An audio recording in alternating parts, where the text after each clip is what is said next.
première année de Belshazzar, roi de Babylone, Daniel eut un songe et des visions de son esprit pendant qu'il était sur sa couche. Ensuite, il écrivit le songe et raconta les principales choses.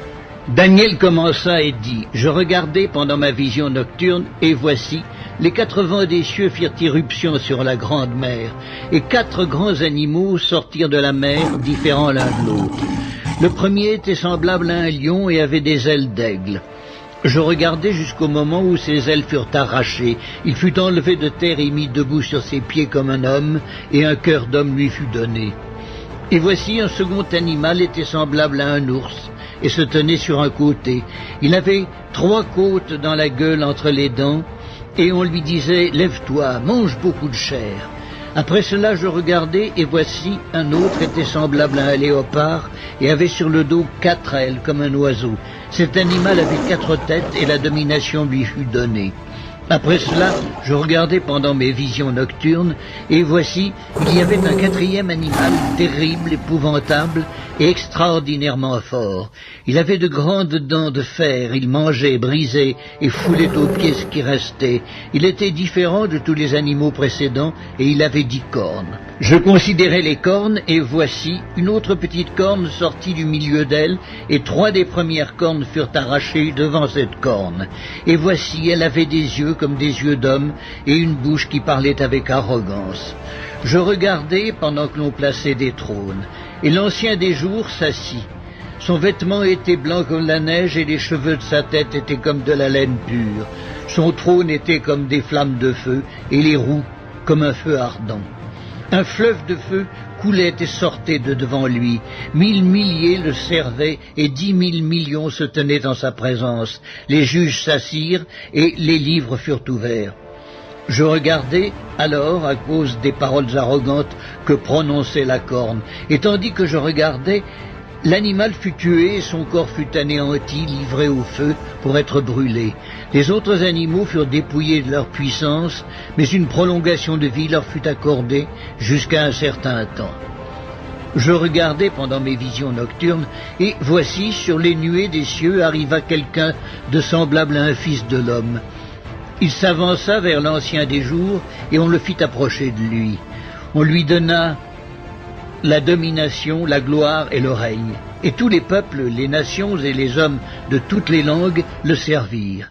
Sa domination est une domination éternelle qui ne passera point, et son règne ne sera jamais détruit. Moi, Daniel, j'eus l'esprit troublé au-dedans de moi, et les visions de ma tête m'effrayèrent. Je m'approchai de l'un de ceux qui étaient là, je lui demandai ce qu'il y avait de vrai dans toutes ces choses. Il me le dit et m'en donna l'explication. Ces 4 grands animaux, ce sont 4 rois qui s'élèveront de la terre. Mais les saints du Très-Haut recevront le royaume, et ils posséderont le royaume éternellement, d'éternité en éternité. Ensuite, je désirais savoir la vérité sur le 4e animal, qui était différent de tous les autres, extrêmement terrible, qui avait des dents de fer et des ongles d'airain, qui mangeait, brisait et foulait aux pieds tout ce qui restait. Et sur les 10 cornes qu'il avait à la tête et sur l'autre qui était sortie, et devant laquelle 3 autres étaient tombés, sur cette corne qui avait des yeux, une bouche parlant avec arrogance et une plus grande apparence que les autres, je vis cette corne faire la guerre aux saints et l'emporter sur eux jusqu'au moment où l'ancien des jours vint donner droit aux saints du Très-Haut, et le temps arriva où les saints furent en possession du royaume. Il me parla ainsi. Le 4e animal, c'est un 4e royaume qui existera sur la terre, différent de tous les royaumes, et qui dévorera toute la terre, la foulera et la brisera. Les 10 cornes, ce sont 10 rois qui s'élèveront de ce royaume. Un autre s'élèvera après eux, il sera différent des premiers, et il abaissera 3 rois. Il prononcera des paroles contre le Très-Haut, il opprimera les saints du Très-Haut, et il espérera changer les temps et la loi. Et les saints seront livrés entre ses mains pendant un temps, des temps, et la moitié d'un temps. Puis viendra le jugement, et on lui ôtera sa domination, qui sera détruite et anéantie pour jamais. Le règne, la domination et la grandeur de tous les royaumes qui sont sous les cieux seront donnés au peuple des saints du Très-Haut. Son règne est un règne éternel, et tous les dominateurs le serviront et lui obéiront. Ici finirent les paroles. Moi, Daniel, je fus extrêmement troublé par mes pensées, je changeai de couleur et je conservai ces paroles dans mon cœur.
C'est aujourd'hui que débute le pèlerinage annuel à la Mecque, l'un des 5 piliers de l'islam. Le Hajj est l'occasion d'une rencontre religieuse, mais aussi sociale et culturelle de millions de musulmans de toutes origines. Un événement placé sous haute sécurité. L'an dernier, le pèlerinage a été endeuillé par la mort de plus de 2300 pèlerins après une bousculade. Pour éviter une nouvelle catastrophe, de nombreux hôpitaux sont prêts à recevoir un nombre conséquent de pèlerins. Raphaël Vivant.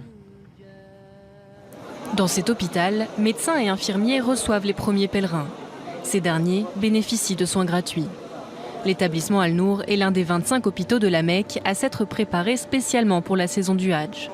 Plus de 5000 lits sont prêts à recevoir des fidèles. Mais d'autres mesures ont été prises en prévision de l'afflux. L'hôpital s'est préparé pour le Hajj de cette année en renforçant les services critiques. Nous avons renforcé en particulier la salle d'urgence, les soins intensifs, les interventions chirurgicales et d'anesthésie. Mais nous avons aussi renforcé les équipes de médecins, de spécialistes et d'infirmières. Par ailleurs, un centre spécialement conçu pour les insolations a été ouvert. Le personnel médical veut se tenir prêt. La température avoisine actuellement les 45 degrés. Enfin, le ministère de la Santé a fourni à l'hôpital des ambulances hautement équipées. 51 serviront au transport des pèlerins vers les établissements médicaux. L'Arabie saoudite joue sa réputation sur l'organisation du Hajj. En 2015, une bousculade avait fait 769 morts selon Riyad et plus de 2000 selon le décompte pays par pays. Cette année, le royaume a donc renforcé la sécurité. Les fidèles recevront notamment des bracelets électroniques contenant de nombreuses données médicales et personnelles. Une manière d'aider les autorités à soigner, mais aussi à identifier les pèlerins. Les fidèles recevront notamment des bracelets électroniques contenant de nombreuses données médicales et personnelles. Les recevront notamment des bracelets électroniques contenant de nombreuses données médicales et personnelles. Les fidèles recevront notamment des bracelets électroniques, des bracelets électroniques, des bracelets électroniques, de nombreuses données médicales et personnelles. Une manière d'aider les autorités à soigner, mais aussi à identifier les pèlerins. Identifier les pèlerins.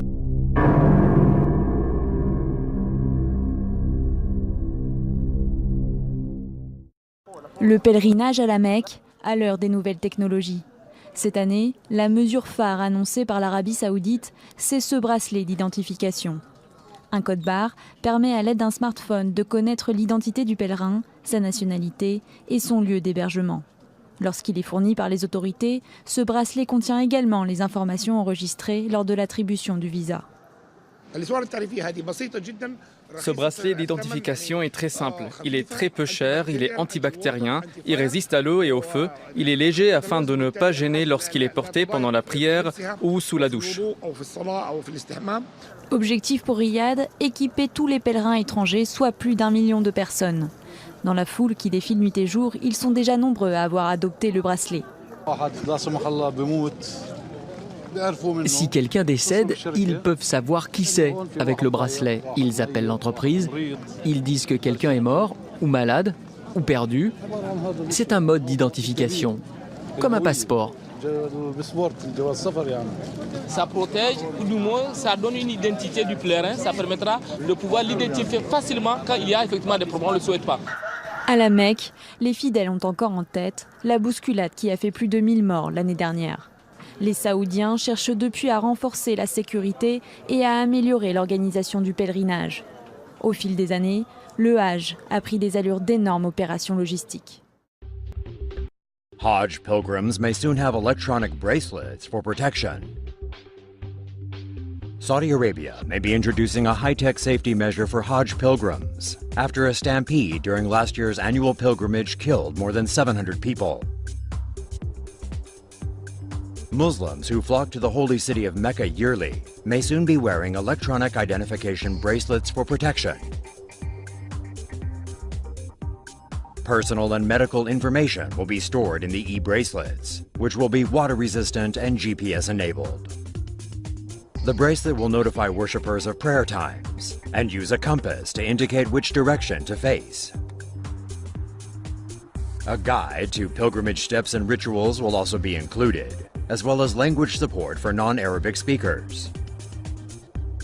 Apart from the bracelets, nearly 1,000 surveillance cameras have been installed around the Grand Mosque for added security. The annual Mecca pilgrimage is scheduled for August and attended by more than 2 million Muslims from around the world.